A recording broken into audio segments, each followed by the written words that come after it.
So we all want to gain that muscle so we can walk around the gym looking like slim, thick gorillas. But as a vegan, I feel like it can get pretty confusing knowing what exactly you can eat every single week that delivers a high amount of protein, but is also really tasty. So that's exactly what I'm gonna do in this video. I'm gonna show you my infamous homemade tofu ricotta recipe. This is something that you can make every single week and it will deliver the gains, but it's not boring and it's not super hard to make. So stick around, let's get into this. All right, so I'm just getting the ingredients out of the fridge, but I've always freaking loved lasagna, but it's always been something that I've kind of shied away from because I do tend to eat like kind of clean. But this is sweet because you get the same comfort, you get the same flavors of lasagna, but it's pretty healthy. I think it's pretty healthy. Okay, so for real though, look how simple this is.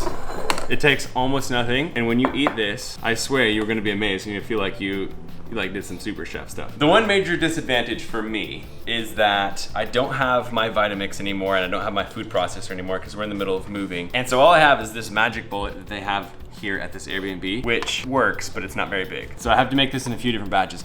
But if you have a Vitamix or you have a food processor, it makes this so freaking fast. I'm gonna kind of struggle bus a little bit here, but let's get started. So it's super simple. It's 1 block of extra firm tofu, 1 cup of nutritional yeast, and 4 tablespoons of lemon juice, and then maybe a tablespoon or 2 of Italian seasoning just to give it a little bit of extra flavor. That's it. You blend it up. Super simple.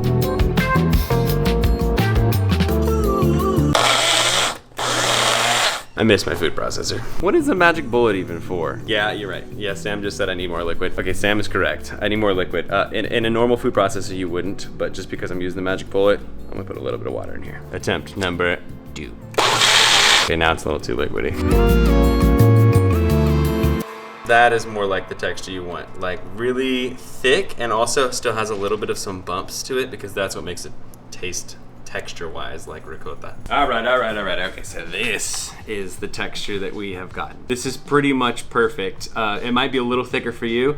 Either way, it doesn't really matter. The water's gonna cook out while we're sitting it in the oven. Also, again, I feel like a teddy bear in this. It's quite wonderful. So this video is sponsored by Nutrilicious, which in my opinion is the best nutritional yeast out there. And by the way, if you didn't know this already, this is a huge pro tip for vegans. Nutritional yeast is packed with protein. So not only is it like tasty, it has kind of this cheesy flavor. This brand specifically has this kind of nutty flavor too, which is really unique. This is definitely my favorite nutritional yeast. But as a vegan, you can throw this into any recipe. It'll add that little bit of cheesy flavor, but it adds a ton of protein. So you put this in soups, you put it in lasagna like we're doing, you put it into like chowders, you can sprinkle it on top of like a stir fry, any of that kind of stuff, and you're literally just adding basically like powdered protein. It's freaking awesome. If you guys have been watching the channel for a while, you've probably seen this brand in one of my videos before. This one specifically, like I said, has like a bit of a nutty aftertaste, which I think is really, really unique. One of the other things that's really cool with nutritional yeast is it's really high in fiber. It's prebiotic fiber, so that helps feed the good bacteria that's in your gut, which is really good for overall health. But also,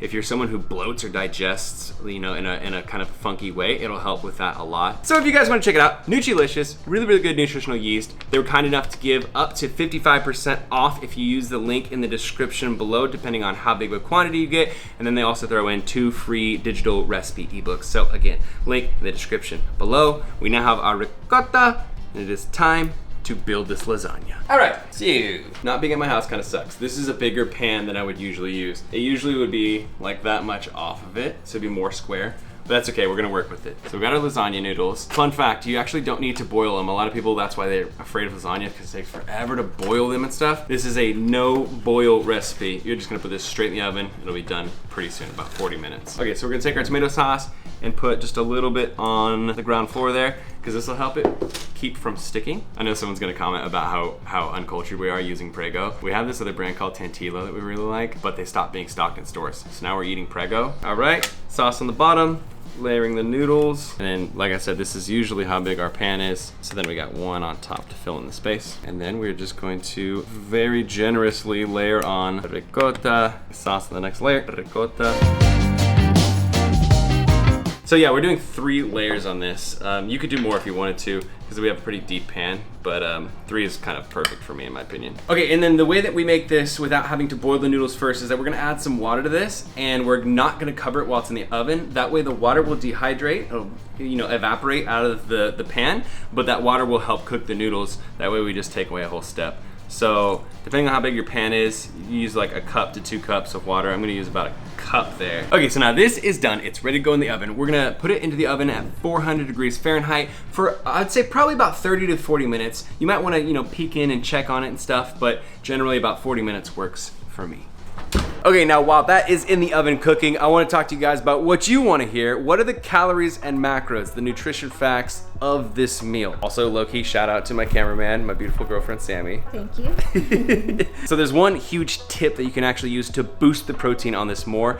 The noodles that we used are just regular whole wheat semolina flour noodles, right? If you wanted to boost the protein, you can actually find like a lentil or a chickpea based pasta, so you'll be able to find like a chickpea lasagna noodle, and it's gonna boost the protein by another like 30 or 35 grams. So definitely check that out. But here are the calories and the macros. In the entire batch of lasagna, it's 1,750 calories, 221 carbs, 46 grams of fat, and 125 grams of protein. Or if you use that chickpea pasta, then it'll be 160 grams of protein. Now we're gonna cut this lasagna into 6 different pieces. So each serving is 292 calories, 37 grams of carbs, 7 grams of fat, and 21 grams of protein, or if you use the chickpea pasta, then 26 grams of protein. Now me and Sam are gonna go on a little bit of a walk while we wait for this to cook, and then we'll see you guys when it's coming out the oven.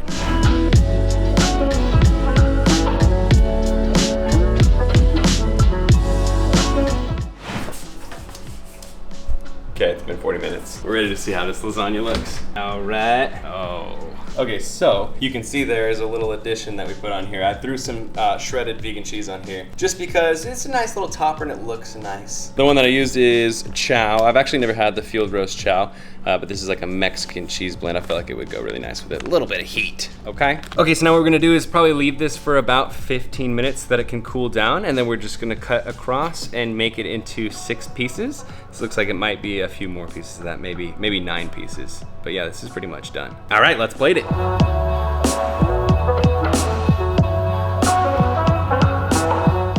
right, let's take a little taste test. I will say, because I had to use a bigger pan than usual, it kind of screwed up my sauce ratio. I would definitely add more sauce. So if you have a smaller pan, 1 bottle will probably work. If you have a bigger pan like I did, probably need a little bit more sauce. This recipe is freaking delicious. It is so good. The tofu ricotta is like nice and creamy, but still has a little bit of that texture. I mean, it's been a long time. I've been vegan for 6 years. It's been a long time since I had ricotta, but I do remember having this kind of a texture to it. And then also having that lemon juice in there gives it a bit of a bite, because I think that a lot of vegan cheeses tend to lack like a punch of robust flavor. That lemon juice really, really, really is good. This is an absolutely fire recipe. If you're not trying this, you're definitely losing out. And the reason I think this is so cool is that like people think that to get super fit, you have to only eat crappy foods. It's either junk food vegan or like shredded and eating only lentils that are unflavored vegan. And it's totally not true. The times that I feel like my physique is the best is the times that I'm eating routinely and I have meals that I come back to over and over again, because it takes out the guesswork and it keeps me from going to like Taco Bell or something like that because I don't have anything planned.